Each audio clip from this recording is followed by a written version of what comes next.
Procesos de integración centroamericano y europeo, una perspectiva comparada.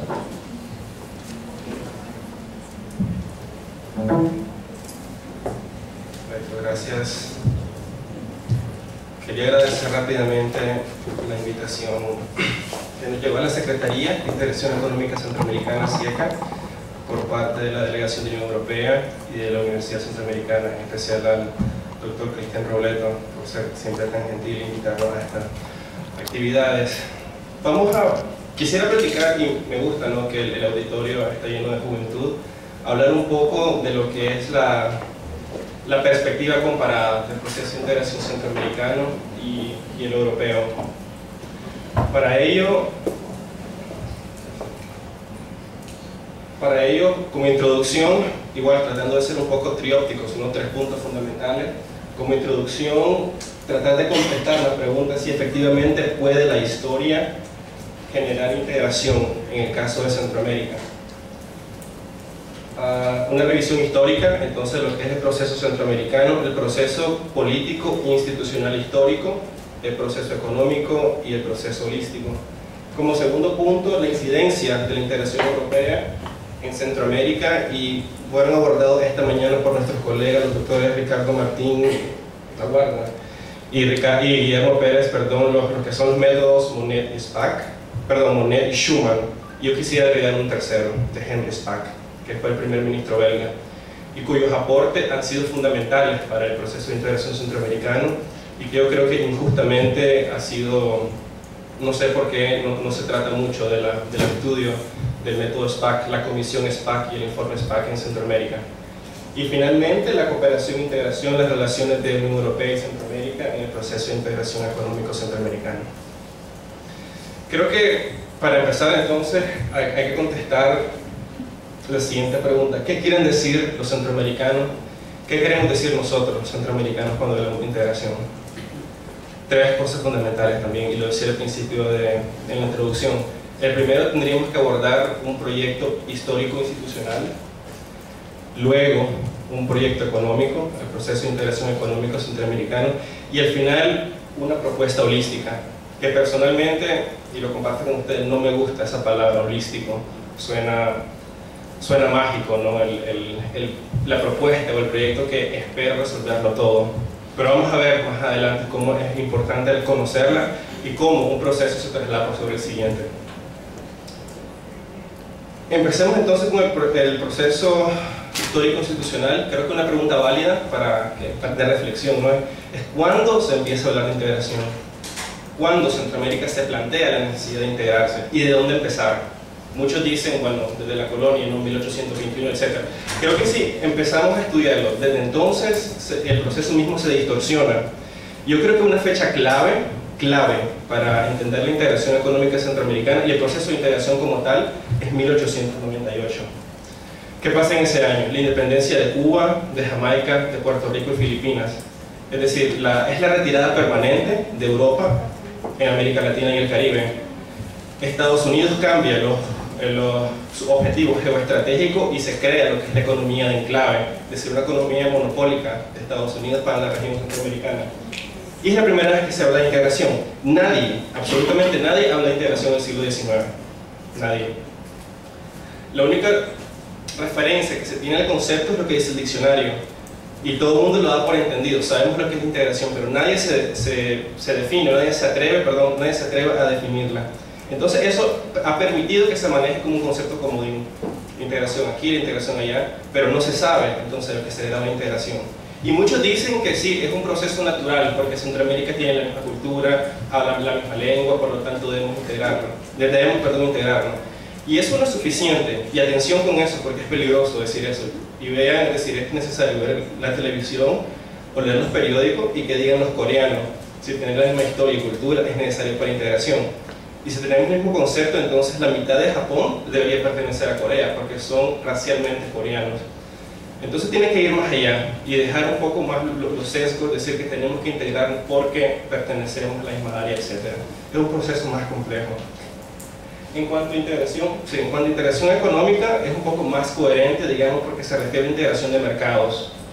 inspirado o influenciado por el proceso europeo Y tenemos que ubicarnos entonces, dar el siguiente salto en 1950 con la ODECA, la Organización de Estados Centroamericanos, que a su vez no es una institución novedosa, porque se inspira de dos tratados claves que pasaron 40 años antes.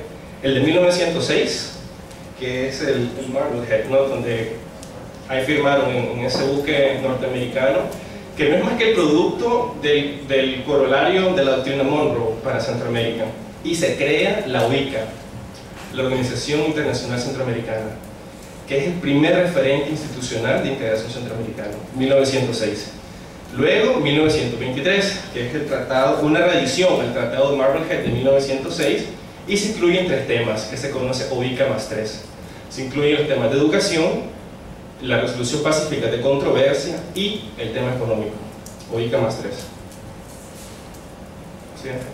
Correcto. Entonces tenemos OICA 1906, OICA más 3 1923, y en 1950 se crea la ODECA. Pero entonces, ¿desde cuándo se empieza a hablar de integración económica? Y aquí tengo una hipótesis muy personal, que también, dicho sea de paso y a propósito, que me decía Cristian, que aquí hay bastantes estudiantes de doctorado, y este sería un tema muy interesante para hacer una tesis de doctorado. Yo creo personalmente que ya los centroamericanos hablábamos de integración económica antes que los europeos. Suena un poco extraño y veo caras que me están viendo un poco raras, pero sí, Centroamérica ya hablaba antes de integración económica que Europa. Bien se trataba también en la mañana, en 1951 con el Tratado de París se crea la CECA, la Comunidad Económica del Carbón y el Acero, con 57 Roma, las Comunidades Económicas Europeas, pero no hasta Maastricht en el 90 que se crea, por ejemplo, el Banco Central Europeo, la integración vista como tal. Antes era vista como comunidades que intentaban integrarse. Y eso hasta entonces como un modelo de integración federalista. Pero el federalismo en ese entonces, en los 50, 60, ya estaba en Centroamérica. Y de hecho es un partido político, unionista, que nace en Guatemala e intenta consolidar bajo el paraguas de integración a la región centroamericana. Lo que pasa es que en esos años los estados nacionales liberales en Centroamérica se estaban consolidando. Entonces veían el unionismo o el federalismo como peligroso para la formación de los estados modernos.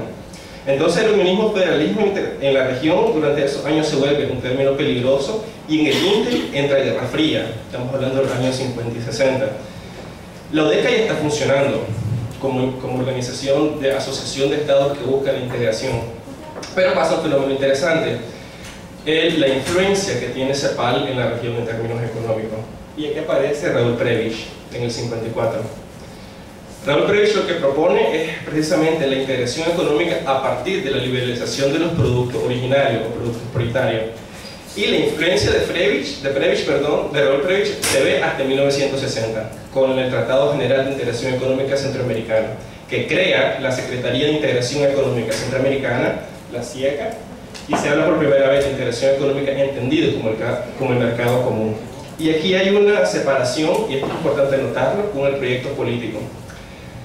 La ODECA lanza la propuesta, Prebisch crea el Tratado General de Integración Económica, pero la ODECA misma no se ve como paradigma de integración. Cada vez que habla de integración hace la circunscripción a integración económica. Entonces hay ese divorcio, por primera vez, entre divorcio de esos dos conceptos. Yo creo que hay una razón estratégica. Número uno es porque no querían, creo, contaminar el concepto de integración política e integración económica en un contexto de Guerra Fría. Entonces, integración le ponen la asepsia económica y lo dejan entre líneas, es decir, nos integramos, pero entiendas integración económicamente. Con Prebisch hay un problema, mejor dicho, hay dos problemas. Número uno, creaba la propuesta Prebisch un crecimiento desigual en las economías centroamericanas, favorecía a unos países que a otros, y no estaba la planificación económica del proyecto de integración. Todos los países tienen oficina de planificación. Solo Costa Rica, y hay que reconocerlo, fue el único cuya oficina llegó a rango de ministerio, pero el proyecto queda ahí. Es decir, no se consolida en la planificación del proceso económico centroamericano, porque igual tenía ataque ideologizado, es decir, en el contexto de la Guerra Fría, que era el Estado interventor, que quería dominar las economías, etc. Iban a entorpecer el comercio. Entonces se dejó simplemente como el Tratado General que crea CIECA, que va a ser la gestora de un mercado libre de productos originarios. Hay una segunda reedición del Tratado Prebisch, que sería en el año 64, y crea el estudio de la década como segunda fase del año 70.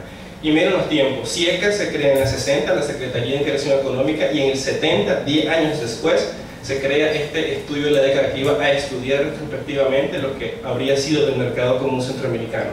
Y esa es su propuesta de reestructurarlo para que las economías tengan crecimiento más equitativo. Aquí pasa algo curioso, una externalidad. Entra en el análisis o en la constitución de la integración centroamericana los estudios del economista húngaro Béla Balázs, que ya seguramente muchos de ustedes habrán leído o estudiado en el pensum de clase. Béla Balázs llega, pero llega tarde, porque el mercado común centroamericano ya se creó. La dinámica de integración económica estaba en marcha. Viene la Béla Balázs y paradójicamente hay una internalización de las propuestas de Balázs, pero hasta el 93.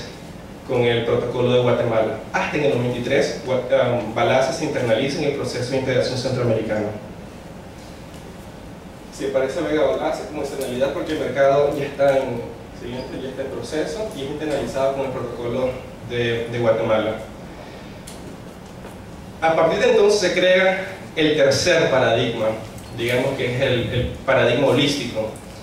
Después de los tratados del estudio de la década en los 70, se crea el Tratado Marco de Integración Centroamericana en el 76, que es una reedición de todos los tratados que se han venido estudiando antes, que es el antecedente del estudio de la década, y aparece a la vez dos grandes nuevos paradigmas que el modelo holístico lo incluye: el nuevo regionalismo versus el regionalismo abierto.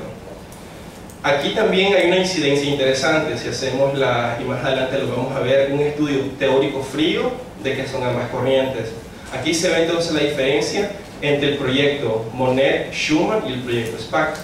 Es decir, si uno es lineal, ¿hasta qué punto es lineal la creación de libre mercado, zonas de libre comercio, supranacionalidad, o zonas geográficas amplias de cooperación que no necesitan supranacionalidad, simplemente son políticas de desarrollo y de cooperación y necesitan zonas abiertas en que aplicar estas políticas y solamente se cruzan y crea entonces lo que es el regionalismo abierto. Y existe mucha literatura. Christopher Dent, por ejemplo, es uno de los más grandes teóricos en estos temas y ha propuesto incluso que hay muchas similitudes dentro del sistema mismo de integración centroamericano, político, institucional y económico, con lo que es el nuevo regionalismo, que se contrapone al regionalismo abierto. Y finalmente, externalidades del Tratado de Roma. Tenemos una segunda externalidad aquí que crea las Comunidades Económicas Europeas. Entonces, siguiente, en otras palabras, para hacerlo un poquito más gráfico, entra Prebisch en el 54 y crea el Tratado General de Integración Económica en el 60, y esta es la primera fase. Después viene la reedición de Prebisch, porque recuerden que había dos problemas: el problema de la planificación de economía y la desigualdad de crecimiento, que es una corrección, y crea el estudio de la década en los años 70 como segunda fase. Entonces eso es el paradigma económico de la integración económica centroamericana. Eso a su vez, siguiente, correcto, proyecto económico, y crea el Tratado Marco de Integración Económica del 76, que sería entonces el proyecto holístico, con sus respectivas externalidades. Ya más o menos los estudios, o lo que venían viendo los estudiosos de la Unión Europea, del proceso de integración europeo. Balázs para el proyecto económico y el Tratado de Roma para el proyecto holístico. Y esto a su vez están contenidos en el proyecto institucional que recoge la OICA, Tratado de 1906, el OICA más 3, Tratado de 1923, la ODECA del 51 y el SICA del 90. Entonces son tres proyectos o paradigmas que se superponen uno sobre otro. Y el proyecto holístico, por ejemplo, siguiente, que incluye a la Secretaría de Integración Centroamericana en cuanto a la institucional, y el proyecto holístico, que es el Tratado Marco, que después evolucionaría siempre con Balázs, las propuestas de Balázs en el Tratado General, perdón, al Protocolo de Guatemala de 1993. Bueno, la incidencia del proceso europeo, ¿cuáles son lo que hemos tomado, o como decía el embajador San Domingo esta mañana, las lecciones aprendidas del proceso europeo aquí en Centroamérica? el proyecto Monet-Schuman, que muy bien fue explicado esta mañana, el proyecto o el método de Henry Spack, o proyecto Spack, que viene del informe o la comisión Spack, y la tercera, viajando desde París hasta Lisboa, un pequeño ejercicio que me gustaría practicar con ustedes. En el primero, entonces, el proyecto Monet-Schuman, los padres, como bien decían esta mañana, del proceso de integración europeo y de la Unión Europea, que lanzan la teoría de los mercados ampliados, que no es más que una unión de la producción y comercialización franco-alemana del carbón y el acero. Esa es la génesis. Una génesis que rescata o que inspira lo que sería después el Tratado de París de 1951 y crea la Comisión Económica, perdón, la Comunidad Económica del Carbón y el Acero. No voy a ahondar mucho en esto porque ya fue analizado esta mañana. Y por otro lado tenemos a Henry Spack, que fue el primer ministro belga, igual coetáneo, ¿no?, de Jean Monnet y de Robert Schuman, frente a, igual con otros padres de la integración europea, pero él hablaba de la creación de un mercado común europeo, pero a través de las zonas amplias de políticas comunes. Importante esto, zonas amplias de políticas comunes, una zona geográfica amplia donde se pueden intercambiar entre ellos políticas comunes de desarrollo. Habla menos de integración, porque no ve la integración como un fin en sí mismo, sino un medio para, punto suspensivo, es un objeto para. Y el Tratado de Roma, es decir, crea las comunidades, entonces absorbe la comunidad de la CECA, las comunidades de energía atómica, carbón, acero y la comunidad económica. Siguiente. Esta es una pequeña pregunta muy interesante y es una anécdota muy personal también que me gustaría compartir con ustedes. Fue una pregunta, dicho sea de paso, que tuve en uno de mis exámenes cuando estudiaba mi maestría, y la pregunta decía: ¿qué tan lejos está París de Lisboa? A secas. Entonces lo que hice, pues agarré un mapa, puse los dos puntos, tracé una línea y contesté: está a 1455 kilómetros, 1455, 1500. Me salió malo, por supuesto, ¿no? Y la explicación era la siguiente, y me muestra en esta tabla. Tenemos el Tratado de París, 1951, que crea las tres comunidades. Roma, Roma 57, y después el Tratado de Merger, que las consolida, las tres comunidades europeas: carbón y el acero, de comunidad económica y de energía atómica. Viene Maastricht, que reforma los tratados y crea los tres pilares. Los tres pilares: Maastricht, Ámsterdam y el Tratado de Niza, y finalmente Lisboa, que crea lo que se conoce actualmente como Unión Europea.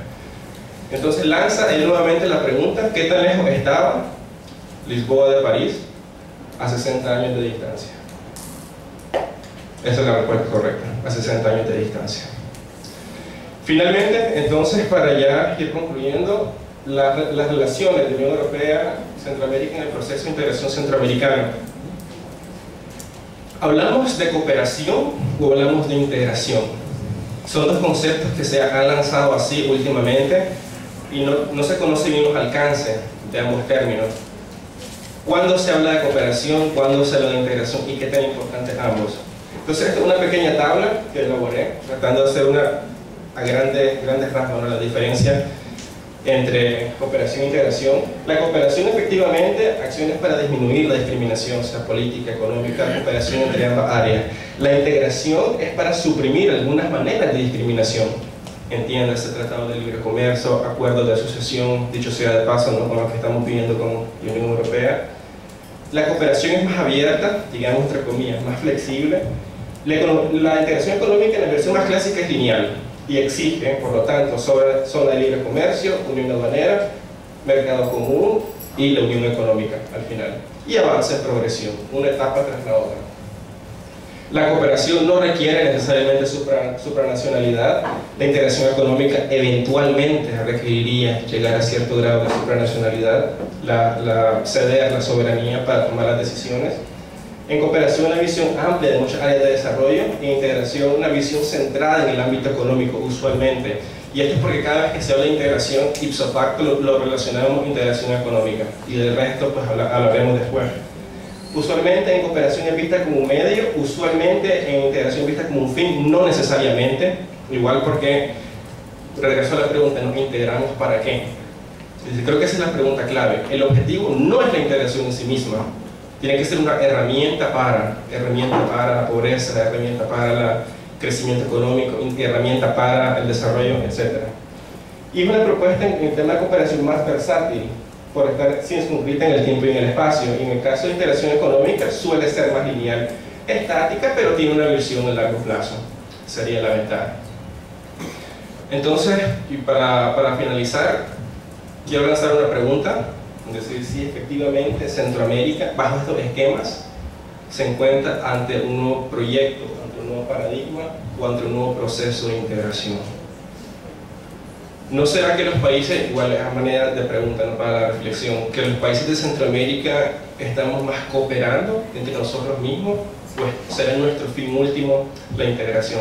Y quería regresar a esto, y es así de las más grandes contribuciones que ha tenido el proceso de integración europeo para Centroamérica, ¿no?, los aportes que han hecho Jean Monnet, Robert Schuman y Henry Spack con sus respectivos métodos, visiones, etc. Entonces nos estamos integrando para fines ulteriores, o todo lo que hacemos es para la integración misma. Entonces los dejo con la pregunta y agradezco la atención de todos. Muchas gracias.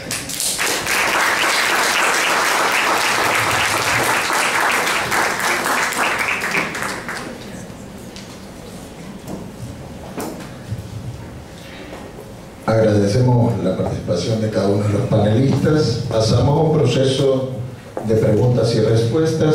Por favor, a ver si me asisten con el micrófono para los que quieran hacer preguntas pertinentes. Por parte del programa de doctorado de la UCA, les saluda Mauricio Riguero, su amigo, y vamos a ver quienes quieren hacer preguntas a los panelistas sobre los tres temas fundamentales que hemos visto esta tarde: contexto social y económico de la integración de la Unión Europea, el marco jurídico del SICA y la última excelente exposición de Jonathan. Preguntas, por favor. Nos dice su nombre y el programa que representa. Gracias. Buenas tardes, mi nombre es Yasa Canusa. Soy licenciado en Diplomacia y Relaciones Internacionales. Vengo por mi falta, ¿no? Solamente quería, de hecho, hacer la pregunta de que si creen ustedes, con pasadas las exposiciones de la mañana y las últimas exposiciones también, si en verdad Centroamérica está actualmente preparada para un tratado de relaciones económicas con la Unión Europea, tomando en cuenta las debilidades de nuestro sistema en toda Centroamérica, ¿no?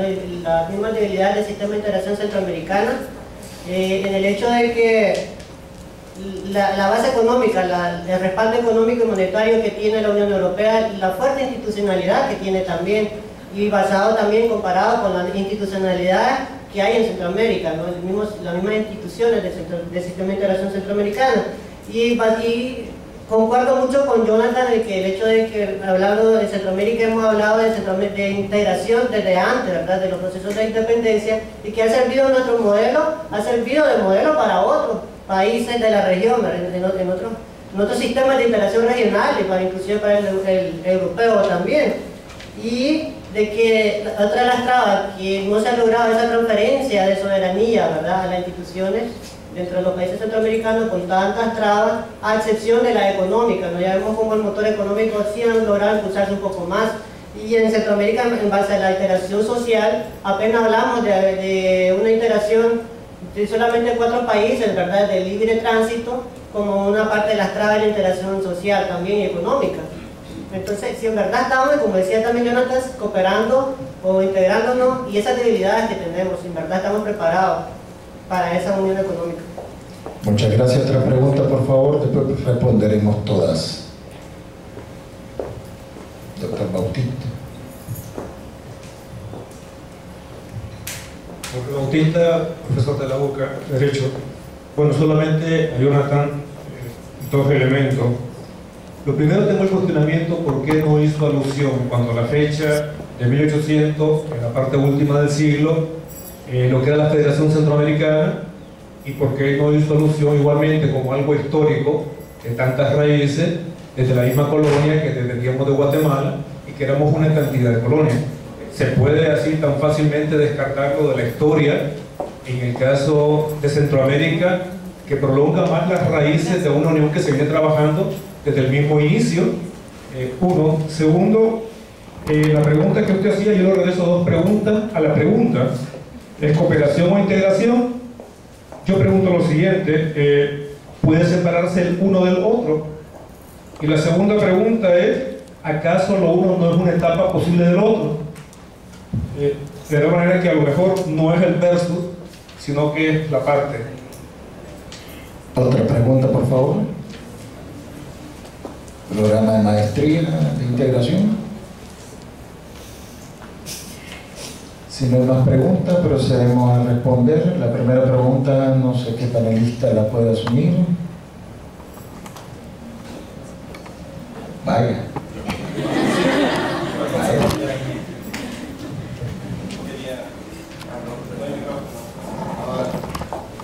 Ahora mismo. Gracias. Perdón, sí, una aclaración respecto a la primera intervención. Cuando dije que los centroamericanos probablemente hablamos anti-integración, eso lo aclaré al principio, era una hipótesis, ¿no? Es decir, está ahí que sería muy interesante el tema de doctorado para investigación más a fondo. No quise decir que efectivamente pues somos el modelo a seguir de integración, porque no, estamos muy lejos de serlo. Lo que sí es interesante hacer es siempre un ejercicio para ver si efectivamente Centroamérica en qué modelo o paradigma de integración encaja contra el europeo, o hay muchísimos modelos de integración que se están haciendo ahorita. África se está integrando, y hay uno en particular que a mí me gusta mucho hacer la comparación, que parece que todo encaja, no perfectamente, pero sí con el modelo de integración del sureste asiático, ASEAN. Los asiáticos han estudiado y conocen perfectamente el proceso de integración europeo, lo conocen bien. Y es más, ellos han optado, bueno, ellos han optado, ellos han optado, digamos, el método o la dinámica SPAC, que dicen no necesitamos de supranacionalidad para integrarnos, entonces creamos una gran área, una vasta área de políticas comunes y funciona. Entonces, si nosotros comparamos nuestro proceso europeo, nuestro proceso centroamericano con el proceso europeo, o con el proceso asiático, o con el proceso africano, vamos a encontrar similitudes con cada uno de ellos. Y eso es lo rico, ¿no?, de esto. Es un proceso que nos define a nosotros mismos. Es decir, que agarremos lo mejor de cada proceso e intentemos seguir. Claro, nuestra tradición histórica occidental hace indicar que efectivamente Europa ha representado un paradigma mismo para el proceso centroamericano. Y el SICA, CIECA y todas las instituciones que se han creado desde entonces son prueba de ello. Pero entonces yo los invito a hacer ese ejercicio, que es interesante, ¿no?, ver efectivamente lo que podemos recoger de nuestros modelos, de los mejores modelos o paradigmas de integración en la actualidad. Con respecto a las alusiones históricas que dices, no, efectivamente, es decir, hay otros momentos históricos cruciales para el desarrollo de Centroamérica que no es más que la causa lógica o la respuesta lógica de por qué nos encontramos hoy en día donde estamos. Sí, hay mucha literatura efectivamente que hace el proceso de la Federación Centroamericana. Si no lo incluí son por dos motivos, ¿no? El número uno es para no perdernos o tergiversar mucho todo el esfuerzo que sea unionista, federalista que ha tenido Centroamérica desde que se independizó de España, que después se anexó el Imperio de México con Iturbide y después quedamos, por decir, huérfanos, nos intentamos nuestra aventura como centroamericanos hasta la actualidad. Sí, buen comentario, es cierto, hay muchos procesos, incluso hitos históricos o fechas importantes que hay que tomar en cuenta, pero creo que para fines de fechas claves, cosas claves para que resultaron condiciones sine qua non para construir la institucionalidad del proceso, en el caso de SICA, y el proyecto económico, en el caso de CIECA, y el holístico que incluye a ambos, creo, a mi parecer, que esas son las fundamentales. Pero claro, hay muchísima bibliografía, igual me gustaría compartir con ustedes, si lo desean necesario, en estos temas para estar más o menos, crear una visión más amplia de lo que se de lo que se maneja aquí. Porque uno de los problemas es que es precisamente eso, un centroamericano escucha SICA, SIECA y no sabe qué hay detrás. Entonces son procesos muy complejos que requieren análisis, estudios serios, y lamentablemente la teoría es escasa, se agota, ¿no? La realidad, como bien lo decía el doctor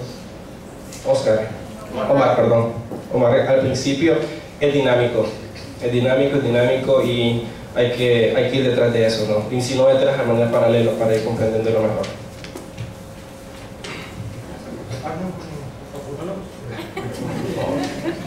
Sí, en relación con la Unión Europea y Centroamérica y si se está preparado o no, efectivamente, como sabemos, desde la introducción de la política de asociación estratégica con América Latina desde los años, a la Unión Europea, ¿no? Cuando lanza la asociación estratégica a partir de los años 90, y sobre todo después del impulso de la cumbre de Guadalajara de 2004, la Unión Europea, respecto al caso de Centroamérica, condicionaba la firma del acuerdo de asociación fundamentalmente a dos cuestiones, ¿no? En relación a lo que comentaba sobre la preparación, ¿no?, de Centroamérica, ¿no? El primer requisito era que Centroamérica mostrara un nivel suficiente de integración regional, que es algo sobre lo cual la Unión siempre ha insistido, ¿no? Y en segundo, que la ronda de Doha, las negociaciones comerciales multilaterales, llegara a buena resolución, ¿no? Ciertamente, el proceso que llegaría, que tendría que alcanzar el acuerdo de asociación, sería evaluado por ambas partes a lo largo del tiempo, y ciertamente también parece que esas condiciones, esos requisitos no se dieron, ¿no?, de forma concreta. Además, no era una cuestión que la Unión Europea lo indicara únicamente, sino que también muchos países de Centroamérica así lo consideraban. En todo caso, ciertamente, a pesar de que no se cumplían esos requisitos, la Unión Europea de alguna forma considera esa preparación a partir de que se firma en mayo de 2010 el acuerdo de asociación. ¿Por qué? Bueno, en primer lugar porque las negociaciones multilaterales de liberalización comercial dentro de la OMC, de la Organización Mundial del Comercio, como sabemos, cada vez se ralentizan más, cada vez son más complejas, y por tanto Estados Unidos, la Unión Europea, otros ámbitos han optado por tratar de auspiciar, de fomentar, de impulsar esos procesos de liberalización a través de acuerdos conjuntos, ¿no?, dejando a un lado la OMC. En segundo lugar, porque la Unión Europea tenía también un déficit respecto a uno de sus principios básicos, que era el llegar a acuerdos de todo tipo con organizaciones regionales o subregionales, con países concretos, ¿no? Y de alguna forma los acuerdos con Chile, con México, etc., contradecían esto, y por tanto había que impulsarlo de esta forma, de esa manera, ¿no? Y por otro lado también porque yo creo que la Unión Europea ha comenzado a considerar de forma más importante el valor estratégico que Centroamérica podía tener, ¿no?, en un futuro, en este mundo globalizado. Entonces, probablemente en la conjunción de esos factores está el que, a pesar de esos requisitos que se ponían previamente y que no estaban, efectivamente no se habían cumplido, pero sí que se llegara al acuerdo de asociación. Bueno, claro, profesor, con todo gusto. Se lo pasamos porque queremos ilustrarnos bien.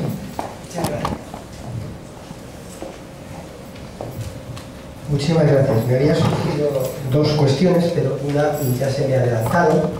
Le agradezco mucho porque evidentemente venía en relación con lo expuesto anteriormente por Jonathan Ordóñez, y que de un plumazo en efecto se cargaba toda la voluntad intuitiva del siglo XIX. Y yo creo que efectivamente, más allá de que eso pueda complicar la cosa, desde el punto de vista del análisis histórico es ineludible.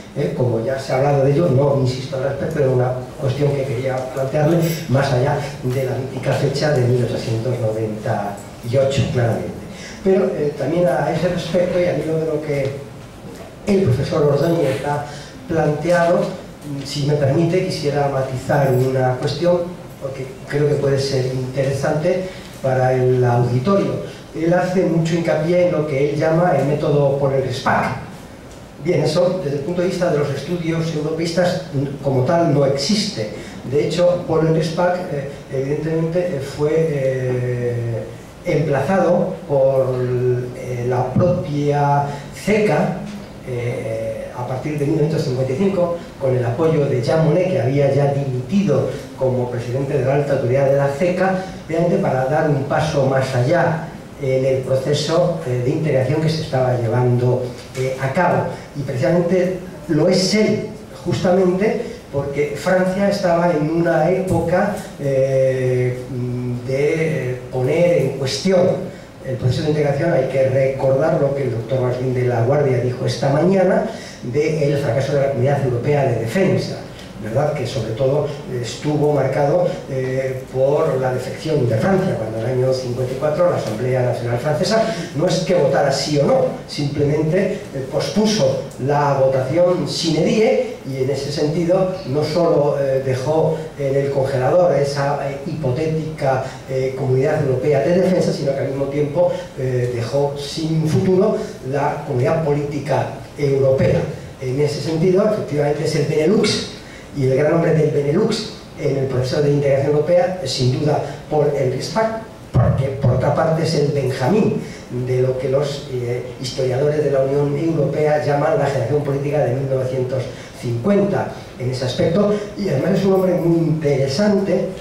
Él fue efectivamente ministro de Asuntos Exteriores de Bélgica, pero aun siendo de extracción socialista, de la socialdemocracia europea, para entendernos, ¿verdad? Sin embargo, él tuvo siempre un inequívoco carácter, primero europeísta y luego también atlantista, que es una cuestión muy interesante en ese aspecto, y en su obra Combates Inacabados se ve esto claramente. Por lo tanto, evidentemente es el Benelux quienes efectivamente toman bajo su responsabilidad, teniendo en cuenta las horas bajas que vive Francia, que había sido con Robert Schuman, el impulsor del proceso del año 50, de dar un paso más allá a ese proceso. Pero obviamente lo que se va a llevar a cabo no es una mera acción de libre cambio. Hay que tener en cuenta precisamente que va a ser Gran Bretaña quien, por el Tratado de Estocolmo del año 59-60, crea la EFTA, la Asociación de Libre Cambio, una actuación laxa, como todo el mundo sabe, pero evidentemente sin el calado que van a tener las comunidades europeas del Tratado de Roma. Es decir, que no es un mero ámbito amplio de actuar, sino es retomar, como dice Richard May, por ejemplo, es retomar,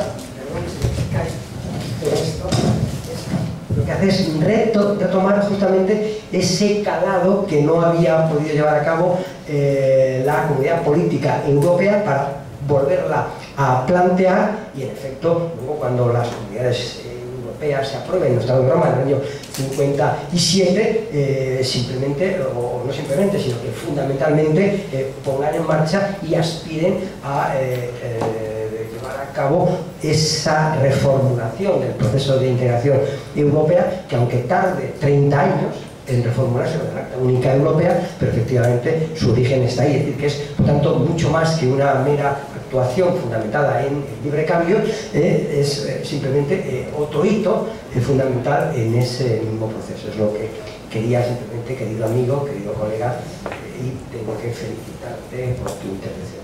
Muchas gracias.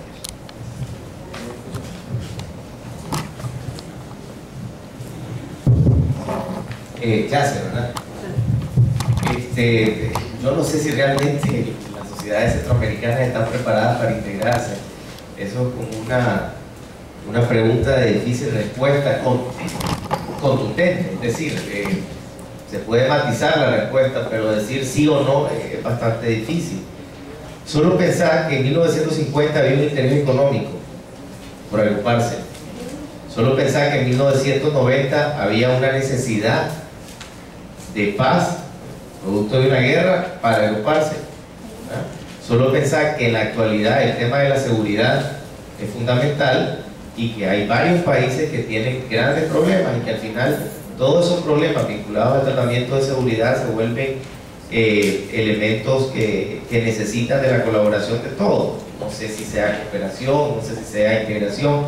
Claro, Jonathan utiliza categorías o trata de utilizar conceptos y bajo esos conceptos ubicar los procesos, si es cooperación, si es integración, lo cual es un esfuerzo académico bastante interesante. Puede ser que haya una mezcla de las dos cosas, puede ser que el modelo exactamente no encaje, como él mismo decía, en uno o en otro.